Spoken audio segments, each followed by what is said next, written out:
Hello everyone. आज हम पढ़ेंगे अनुवाद शिक्षण। इसकी परिभाषा, महत्व और अर्थ के बारे में समझेंगे।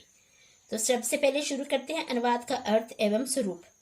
अनुवाद शब्द का अर्थ बड़ा ही व्यापक है और इसके साथ साथ यह जो शब्द है प्राचीन काल से अलग अलग संदर्भों में प्रयुक्त किया जा रहा है।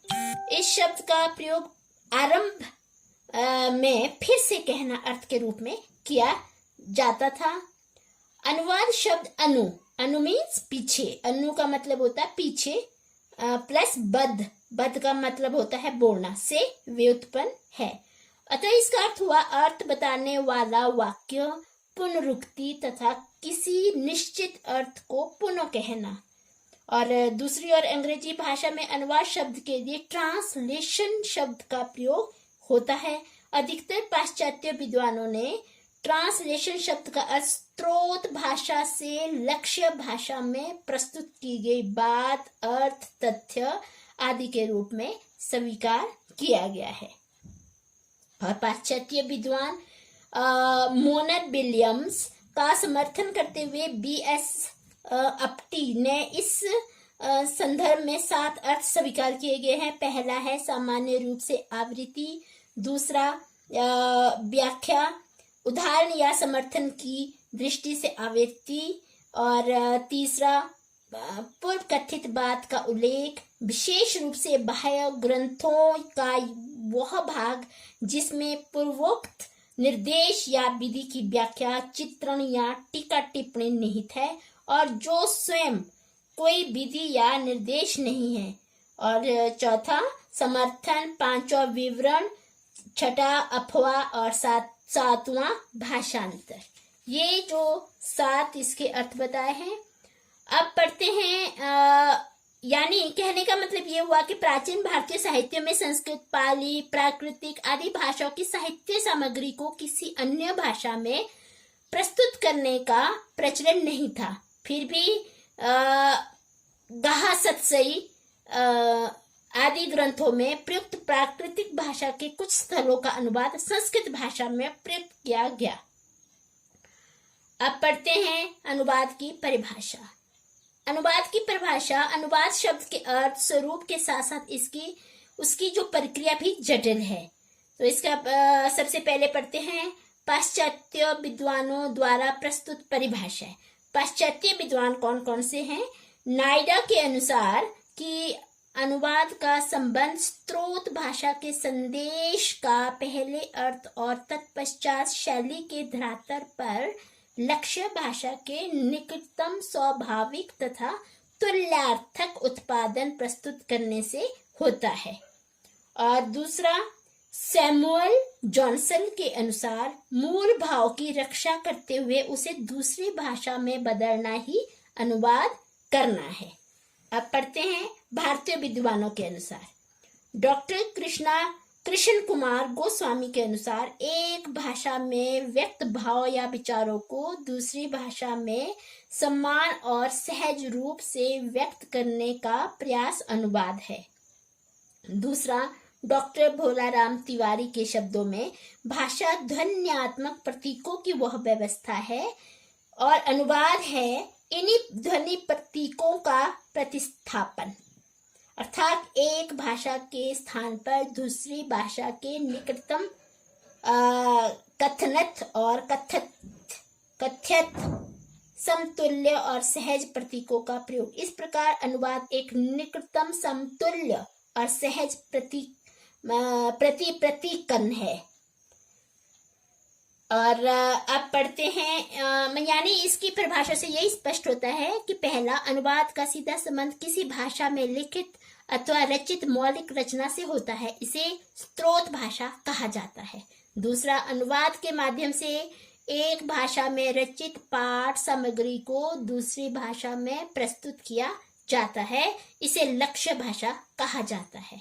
तीसरा कि स्रोत भाषा से लक्ष्य भाषा में पाठ्य सामग्री को प्रस्तुत करते समय मूल पाठ के अर्थ, भाव, शैली आदि की रक्षा करने का यथासंभव प्रयास किया जाता है। अब पढ़ते हैं अनुवाद शिक्षण का महत्व। वर्तमान समय में अनुवाद शिक्षण का अनुवाद शिक्षण पर जो है विशेष बल दिया जा रहा है, क्योंकि तेजी से विकसित होते संचार के साधनों, यातायात के साधनों आदि ने विश्व के समस्त देशों को अत्यंत निकट कर दिया है। प्रत्येक देश की अपनी एक भाषा होती है, परंतु विकास के लिए उसे अन्य देशों से आपसी सहयोग करना पड़ता है। अतः प्रत्येक भाषा भाषी समाज के समुचित विकास के लिए अनुवाद शिक्षण आवश्यक है। अनुवाद शिक्षण के महत्व को निम्नलिखित इस तरह से समझाया गया है। पहला है भौगोलिक बाधाओं की समाप्ति।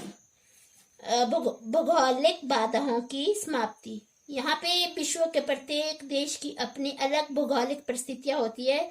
न्यूजीलैंड, वेस्ट इंडीज आदि जैसे देशों में द्वीपों पर ऐसे देश द्वीपों पर स्थित है, जबकि तंजानिया, घाना आदि देश रेगिस्तान क्षेत्रों में स्थित है।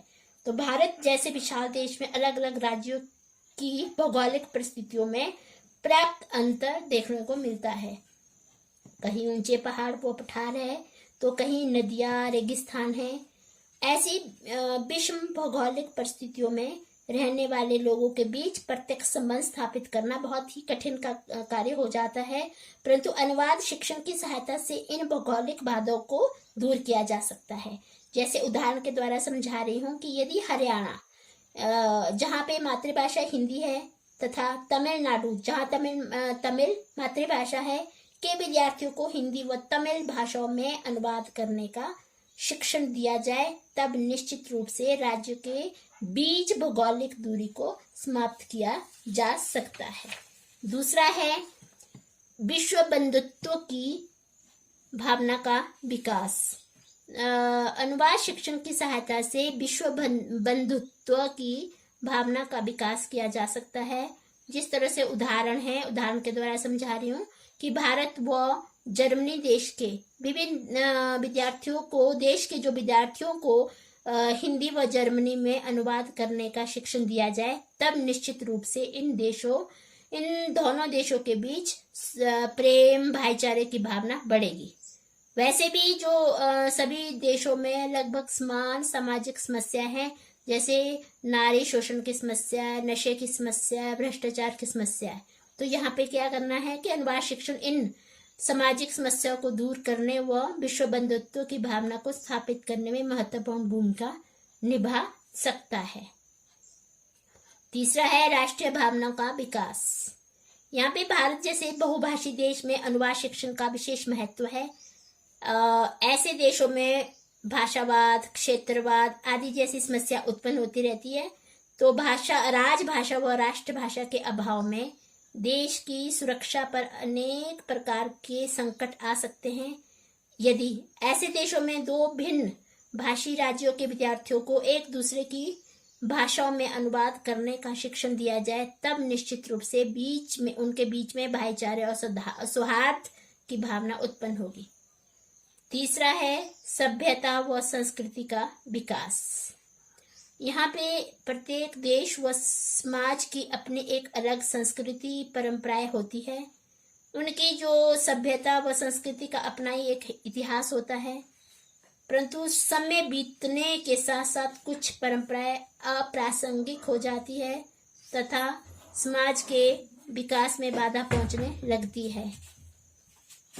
दूसरी ओर किसी अन्य समाज या देश में ऐसी नई परंपराएं अपना ली जाती है जो समाज के समुचित विकास में महत्वपूर्ण भूमिका योगदान करती है।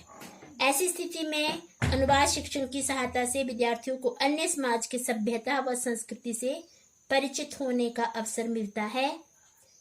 वे मानव जीवन के लिए उपयोगी नई परंपराओं को अपनाकर अपनी सभ्यता व संस्कृति का विकास कर सकते हैं।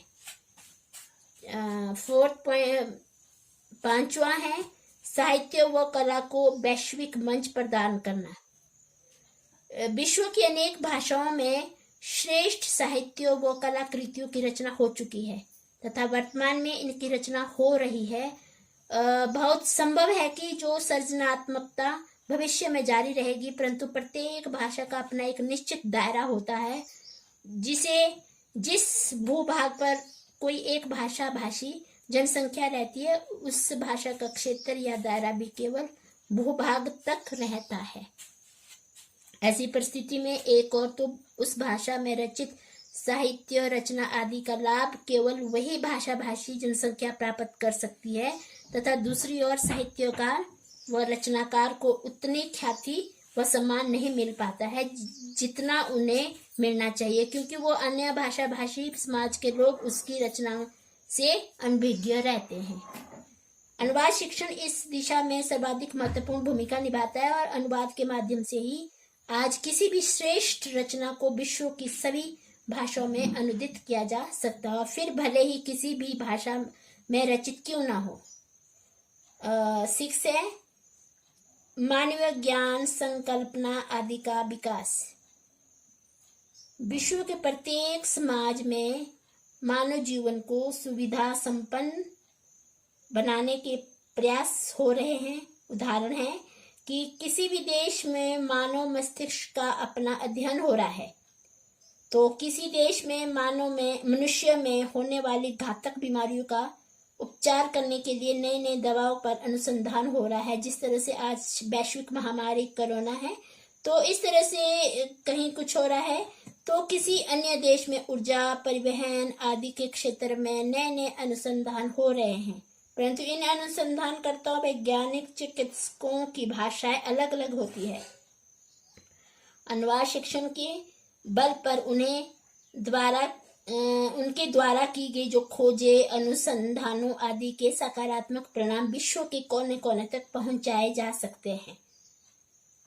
जिस तरह से यह जो अनुवाद शिक्षण का ही परिणाम है कि न्यूटन द्वारा प्रतिपादित तीनों सिद्धांतों को विश्व की प्रत्येक भाषा का विद्यार्थी जानता है।